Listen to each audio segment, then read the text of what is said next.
बड़े पैसे वाला उनको भी डुबकी लगा के मर जाना चाहिए ताकि इन लोगों का कल्याण हो जाए। ये मोक्ष पे चले जाए, भैया सुनिए, मोक्ष में चले जाएं। बाबा लोग वो बोलते हैं कि बाबा ने कहा कि मोक्ष में चले गए, तो मैं चाह रहा हूं कि ऐसे बाबाओं को मोक्ष में चला जाना चाहिए। अब प्रधानमंत्री जी तिवारा आ गए, 3 बार देश के लोगों ने इन्हें बनाया। हम आपसे कहना चाहेंगे कि अभी जो कुंभ की बात है, प्रधानमंत्री जी हमारे हिंदू के सबसे बड़े सनातन के विचारधारा कहते हैं कि मैं सबसे बड़ा हूं। मैं एक बाबा का नाम नहीं लूंगा लेकिन कोट करता हूं। उन्होंने कहा कि जो जो लोग मरे हैं वो मोक्ष चले गए। तो मैं चाहता हूं कि लगभग बाबा और नागा और जो नेता वहां जाते हैं और जो बड़े पैसे वाला उनको भी डुबकी लगा के मर जाना चाहिए ताकि इन लोगों का कल्याण हो जाए। ये मोक्ष पे चले जाए, भैया सुनिए, मोक्ष में चले जाएं। बाबा लोग वो बोलते हैं कि बाबा ने कहा कि मोक्ष में चले गए, तो मैं चाह रहा हूं कि ऐसे बाबाओं को मोक्ष में चला जाना चाहिए। दूसरी बात, मैं अंडरस्टैंड यंग, वो साधु संतों बाबाओं को आशीर्वाद दे रहे हैं, बाबाओं को आशीर्वाद दे रहे हैं। जी जी जी, मैं भैया दूसरा बात, उन्होंने अंडरस्टैंड यंग को ही उन्होंने 2000 करोड़ का लगभग उन्होंने ठेका दिया, जबकि 13 में 19 में इन्हीं को कुंभ मेला का ठेका दिया गया था। 4 लोग लगे, सारे मैनेजमेंट, टेक्निकल मैनेजमेंट से लेकर के ये सारे चीज इन्हीं को था। ये कौन है, इन पर क्या इंक्वायरी होगी? अध्यक्ष महोदय, 487 करोड़ का बजट हुआ करता था नेहरू जी के समय, और अब 10,000 करोड़ का बजट है सिर्फ एक कुंभ मेला का। जब नेहरू जी के समय कुंभ में लोग मरे थे तो गिनती थी। जब दुनिया में सोशल मीडिया, इतने बड़े मीडिया प्लेटफॉर्म पे इतना बड़ा बड़ा हमारा मीडिया है, सब कुछ है, एक बार गिनती नहीं हुई, जबकि 600 से लगभग लोगों का कहना है, वहां आंखों देखे, मेरा नहीं कहना है, कि 300 और 600 के लगभग लोगों की लाशें गई और उसको हिंदू रीति से नहीं जलाया गया। क्या हमारे संस्कार इतने गिर गए कि हम हिंदू रीति से उसके लाश को भी नहीं जलाए? इस जानकारी का कोई आधार है? अब मैं दूसरी बात नहीं करूंगा। पप्पू जी, मैं दूसरी बात, अगर इस पार्लियामेंट से कहेंगे इतनी बड़ी संख्या, मैं इस जानकारी का आधार देंगे या आप ये आधार ही के रूप में 300 और 600 पर गए? नहीं है, मैं क्या कहता, तो आप हमारे संरक्षक है, गार्जियन है, मैं अपनी बात उनके द्वारा कह रहा हूं। दूसरी बात, महोदय राष्ट्रपति भाषण में रोजगार की, नौकरी की, बीपीएससी का, यूपीएससी का, एसएससी का, नीट का, जो लगातार हमारे नेता राहुल गांधी इस सवाल को लेके बोलते रहे।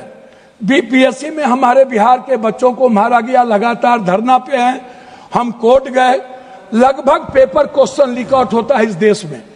क्या कभी किसी पेपर, क्या कभी मिडिल क्लास या ओबीसी या ईबीसी का बेटा अब कभी नौकरी कर पाएगा?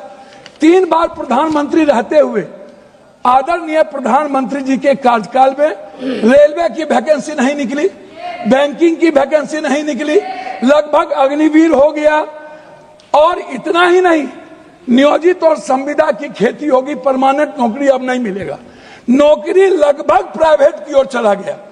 तो प्राइवेट में तो अध्यक्ष जी आरक्षण है नहीं, तो ओबीसी, ईबीसी, एसटी, एससी का बच्चा तो गया। आपने तो हमला कर दिया है आरक्षण पर, 67% आरक्षण नहीं देंगे। अब जाति जनगणना की बात बीजेपी के मुंह से शोभा नहीं देती। मैं कुछ और नहीं कहूंगा, मैं सिर्फ इतना कहूंगा बिहार के बारे में कि जब बिहार की चर्चा होती है, जब ये लोग करते हैं, अभी मैं आपको एक ऐसा चीज दूंगा अध्यक्ष महोदय, एड्रल इंडस्ट्रियल सॉल्यूशन कंपनी, यह निजी कंपनी में सहारा इंडिया भी आता था।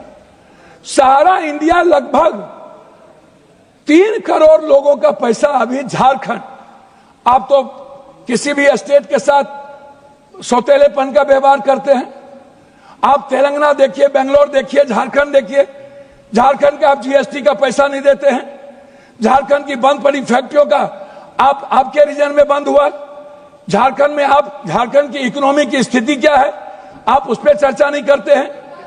आप बंगाल पे भी चर्चा नहीं करते हैं, बिहार की जीएसटी का पैसा नहीं मिलता है। तो जो लोग ये बात उठाते हैं, मेरा कहना क्या है अध्यक्ष महोदय कि एजुकेशन पर कितना बजट आप देखेंगे, ये मेरे पास है महोदय, 2014 में 7.4, 2024 घट के हो गया 6.4, 19 में 2020-21 में 6.6 की गिरावट आ गई आर्थिक विकास दर में।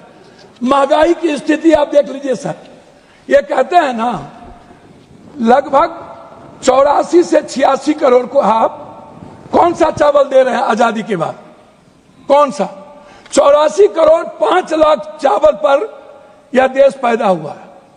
हम 140 में 84 करोड़ जीडीपी की बात करने वाला है। हम उनसे पूछना चाहेंगे कि मेरे रुपये की गिरावट कितनी है, मेरी वैल्यू कितनी है, कृपया सब और पर कैपिटा इनकम सर वही हम आपसे 9 मिनट हो गया। 9 मिनट सर, मैं बिहार के बारे में कह के बंद करता हूं जब आप कह रहे हैं। तो मेरा कहना आपसे ये है, अभी तक भी तो आप बिहार के, मेरा कहना ये है कि आप की जो विदेश नीति है, अभी बांग्लादेश, सर वही आ रहा हूं सर, बांग्लादेश गए थे आईएसआई के चीफ, 3 दिन वहां रहे। भूटान की आधी सरकार चीन में थी। हमारे प्रधानमंत्री बहुत मजबूत हैं। नेपाल के बॉर्डर पर पूरा का पूरा चीन का एयरपोर्ट बन गया, पूरा। सर पोखरा में जाके देखिए, वहां के सैनिक चैन की उतरते हैं। सर एएसआई के एजेंट क्या कर रहा था? सर भूटान के मंत्री चीन में आज 15 दिनों से क्या करते हैं?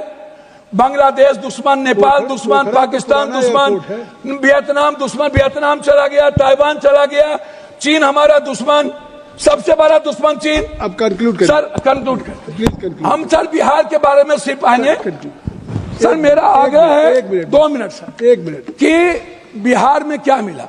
सर हम भीख मांगा क्या बिहार के द्वारा, क्या नहीं मिला? सर मेरी बात सुनिए ना, विशेष राज नहीं मिला, विशेष पैकेज नहीं मिला, बंद पड़े फैक्ट्री, डालमिया नगर से शुरू करता हूं, चीनी मिल, पेपर मिल, दालचीनी मिल, सिल्क मिल, बंदूक फैक्ट्री, आप उठाइए, आप उठा करके देखिए, सिल्क मिल, जूट मिल। सर मेरे यहां बनमनखी में चीनी मिल बंद हो गया। जब फैक्ट्रियां नहीं रहेगी, जब फूड प्रोसेसिंग पर हम फैक्ट्रियां नहीं देंगे, जब हम मछली उत्पादन को फैक्ट्रियां, बार बार चर्चा होती है। सर मैं बात को खत्म कर रहा हूं, मैं अपने क्षेत्र की बात करूं। सर मैंने अपने क्षेत्र में मैंने कहा कि हमारा जो बॉर्डर है बांग्लादेश नेपाल, इस इलाके में एक एम्स मैंने पूर्णिया के लिए मैंने डिमांड किया। मैं सभी जगह सब स्टेट में 2-3 हाईकोर्ट बेंच है, लेकिन मैंने आग्रह किया कि हाईकोर्ट बेंच